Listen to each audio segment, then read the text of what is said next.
Eto mga boss, share ko lang sa inyo. Kasi nung Sunday, meron tayong pinuntahan. Nasa galaan tayo actually. Kasama ng aking family. Then, nasa isang mall kami. Lumabas ako para manigarilyo. Tapos meron tayong isang kababayan ng nandoon din. So tinitignan niya tayo. Hanggang sa tinanong niya tayo. Siguro na-recognize niya tayo. Kung tayo si Boss Oji. So sabi ko, oo.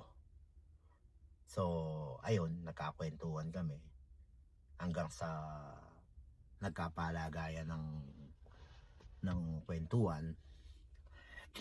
Tapos, daan-daan na ikwento niya yung sitwasyon niya dito sa Italia.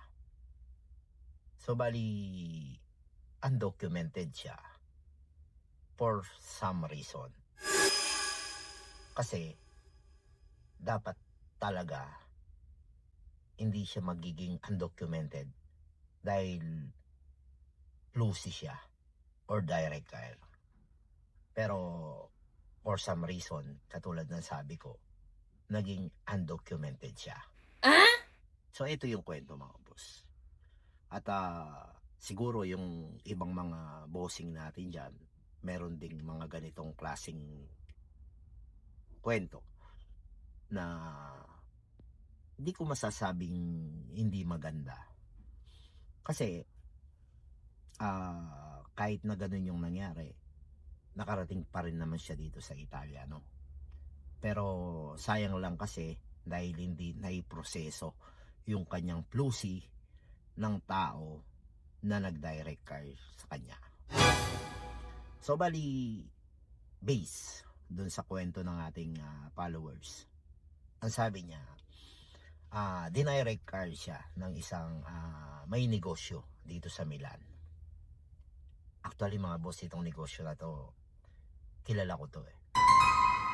Dahil minsan na rin ako nagkaroon ng issue dito sa negosyo na to nung minsan magpa-okasyon ako.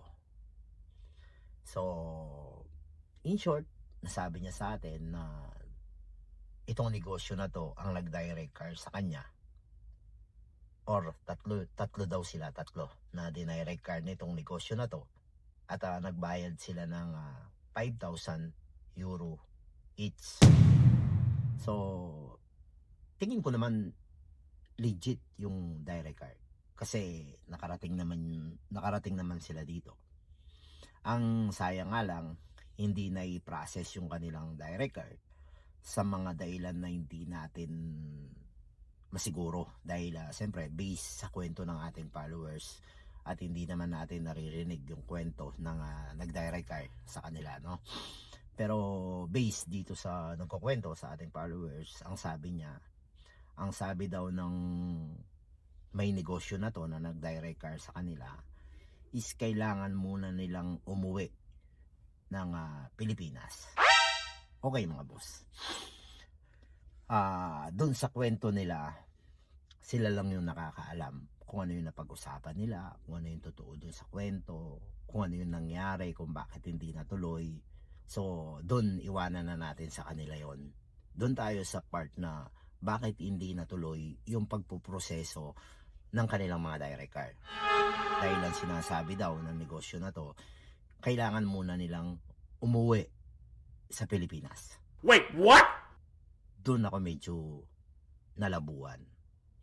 Kasi ang pagkakaalam ko, ewan ko kung tama ako, ayan, i-correct nyo ako kung tama ako o mali ako, ha? Ang pagkakaalam ko na kailangan umuwi ng Pilipinas kapag na-aprobahan ka ng Plusi or direct car o lumabas na yung nula usta mo, yung mga nandito na sa Italia. So ang alam ko, kailangan iuwi yun kasi meron kaming mga kasama dito na direct car din, tapos lumabas yung kanilang nula usta, so umuwi sila ng Pilipinas. Yun yung sistema kapag nandito ka sa Italia. Pero kung na-direct car ka from here in Italy tapos sa Pilipinas, bumala na, na kailangan mo pang umuwi ng Pilipinas, 'di ba? Kasi bago ka makarating dito sa Italia, kung naaprubahan yung Plusi, kailangan mo nang i-process yung mga dapat na i-process dun sa Pilipinas. Like yung sa Italian Embassy, tsaka yung mga ibang kakailanganin mo dito sa Italia. So requirements na yon na ipaprocess mo sa Pilipinas.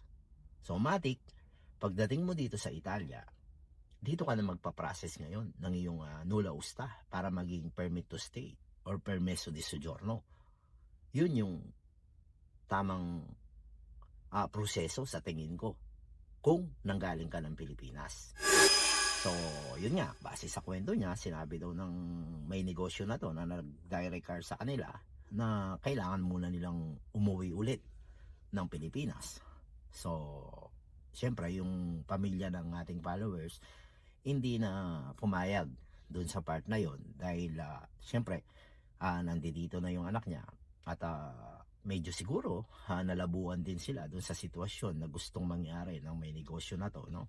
Na umuwi muna uli sila sa Pilipinas. Kasi tingin ko kung uuwi sila ng Pilipinas, ano pang ipoproseso nila doon? Kung naiproseso na nila nung nasa Pilipinas sila. Kasi take note, nanggaling sila ng Pilipinas, ha? Hindi sila nandito na sa Italia.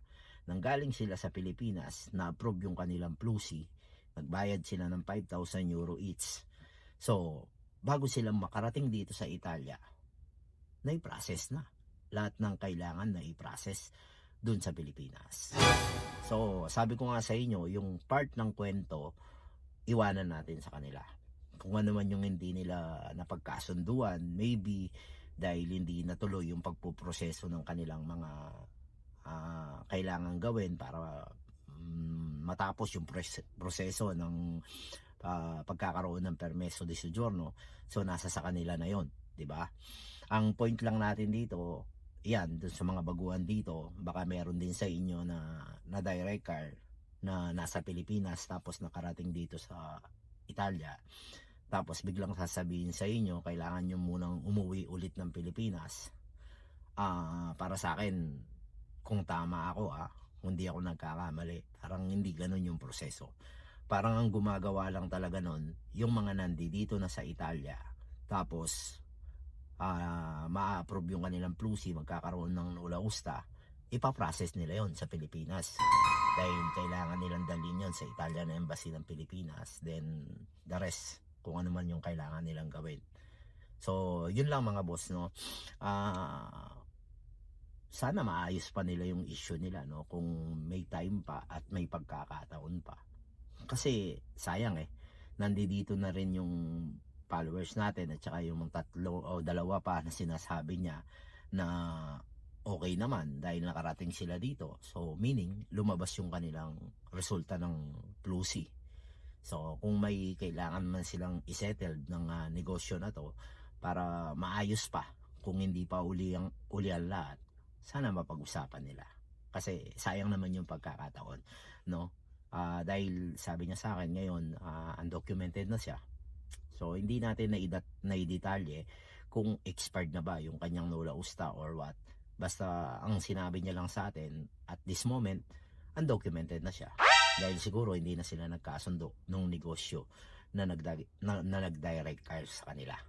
So yun lang mga bossing, just for awareness dun sa mga bagong dating at nanggaling sa Pilipinas na direct car.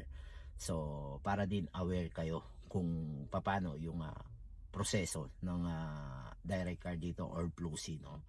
So alamin nyo na mabuti para hindi kayo magsisi sa uli.